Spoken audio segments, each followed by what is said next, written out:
العالمین الصلاۃ والسلام علی سید الانبیاء والمرسلین وعلی آلہ واصحابہ اجمعین اما بعد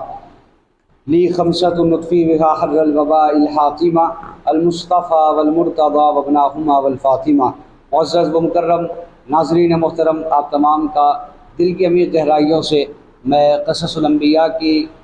اس سیریز میں خیر مقدم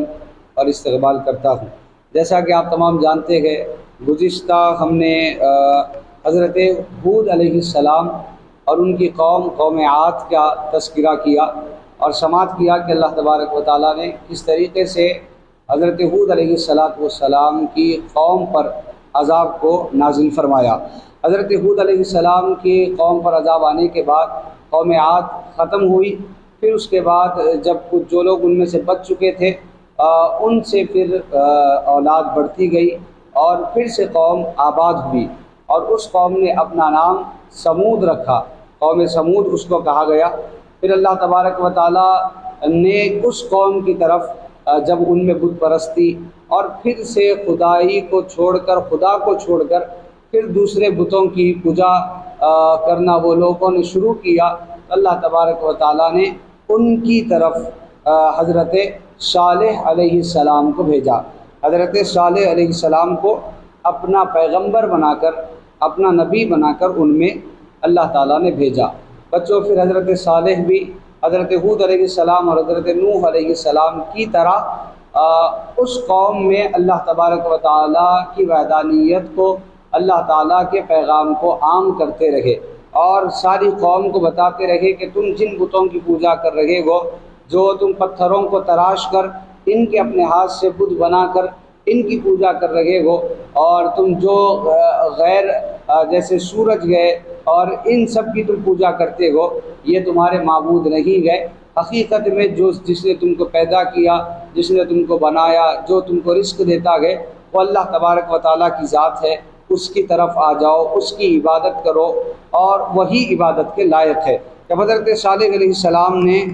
یہ پیغام دیا تو ان کی قوم نے حضرت صالح علیہ السلام کے پیغام کو نہیں مانا۔ ان کی قوم کے امیر اور سردار لوگ جو غرور کرتے تھے، انہوں نے ان غریبوں سے پوچھا جو حضرت صالح علیہ السلام کو مان رہے تھے، ان کو پکڑ کر پوچھا، کیا تم مانتے ہو کہ صالح اللہ کے نبی ہے؟ تم صالح کو اللہ کا نبی کیوں مان رہے ہو؟ اگر اللہ کو نبی بھیجنا ہوتا تو وہ ہم امیروں میں سے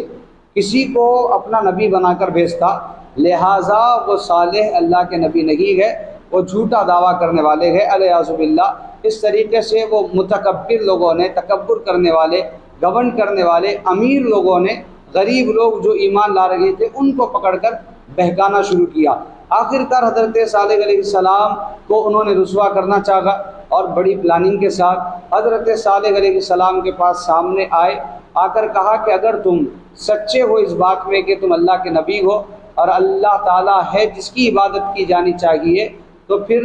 تم اگر نبی ہونے میں سچے ہو تو پھر تم اس پہاڑ سے، ایک پہاڑ کی طرف اشارہ کیا اور کہا کہ اس پہاڑ سے تم اونٹنی نکال کر بتاؤ، اس پہاڑ سے تم اونٹنی کا بچہ یا اونٹنی نکال کر تم بتاؤ اگر تم اس بات میں سچے ہو۔ حضرت صالح علیہ السلام نے اللہ کی بارگاہ میں دعا کی اور پہاڑ کی طرف اشارہ کیا، تو اللہ تبارک و تعالیٰ کے حکم سے، چونکہ اللہ تعالیٰ ہر چیز پر قادر ہے، وہ کچھ بھی کر سکتا ہے، ان اللہ علی کل شیء قدیر، ہر چیز پر وہ قدرت رکھنے والا ہے۔ اللہ تبارک و تعالیٰ نے جب حضرت صالح علیہ السلام نے دعا کی تو اس پہاڑ سے اونٹنی کو پیدا کیا، اونٹنی نکلی اور اس قوم کی طرف آئی۔ جب اس قوم کے لوگوں نے یہ سچائی دیکھی تو پریشان ہو گئے، حیران رہ گئے، پھر بھی انہوں نے حضرت صالح علیہ السلام کا انکار کیا، نبی نہیں مانا۔ پھر حضرت صالح علیہ السلام نے ان لوگوں کو سمجھایا کہ دیکھو تم نے یہ کہا تھا، پھر میں نے کیا، اللہ تبارک و تعالیٰ ہی ہے جو ہر چیز پر قدرت رکھتا ہے۔ پھر بھی ان لوگوں نے انکار کیا اور غریبوں کا وہ تمسخر اڑایا کرتے تھے، مذاق بناتے تھے کہ تم لوگ ایسے کو نبی مان رہے ہو، الیاذ باللہ، ایسے الفاظ کا استعمال کرتے تھے۔ الغرض بچوں، پھر وہ اونٹنی جو اس پہاڑ سے نکلی تو وہ اونٹنی ایسی تھی جو بہت سارا پانی پیا کرتی تھی، یعنی جب وہ پانی پینے کے لیے کسی چشمے پر جاتی تو اس چشمے کا پانی وہ ختم کر دیتی، تو لوگ پریشان ہونے لگے، پریشان ہو گئے، قوم پریشان ہو گئی کہ یہ اونٹنی کیسی ہے کہ اتنا سارا پانی پی رہی ہے۔ حضرت صالح علیہ السلام نے اپنی قوم کو مشورہ دیا کہ ایک دن تم اپنے جانوروں کو پانی پلاؤ اپنے چشمے سے، اور پھر ایک دن اس اونٹنی کے لیے پانی کا انتظام کرو، اور اس بات کا خیال رہے کہ اس اونٹنی کو تم کسی قسم کی تکلیف نہیں پہنچاؤ گے، اس اونٹنی کو تم تکلیف نہیں پہنچاؤ گے۔ اگر تم اس کو تکلیف پہنچاؤ گے تو پھر اللہ کا عذاب تم پر نازل ہوگا۔ الغرض چند دنوں تک ہوتا رہا، پھر چند دنوں کے بعد اس قوم کے کچھ لوگوں نے پلاننگ کر کے، کچھ لوگوں نے سوچ کر اس اونٹنی کو قتل کر ڈالا۔ جب یہ بات حضرت صالح علیہ السلام کو پتہ چلی تو آپ بہت رنج اور الم میں اور تکلیف کا اظہار کیے، اور آپ نے فرمایا کہ تم نے اس اونٹنی کو قتل کر دیا گیا، جبکہ میں نے کہا تھا کہ اس اونٹنی کو قتل نہیں کرنا، کرو گے تو اللہ کا عذاب نازل ہوگا۔ اب تم نے کر ہی دیا ہے تو چند دن اپنے گھروں میں تم مزے کر لو، چند دنوں کے بعد اللہ تبارک و تعالیٰ کا عذاب آئے گا اور تم اس کے عذاب کے تلے نیست و نابود ہو جاؤ گے، ختم ہو جاؤ گے۔ الغرض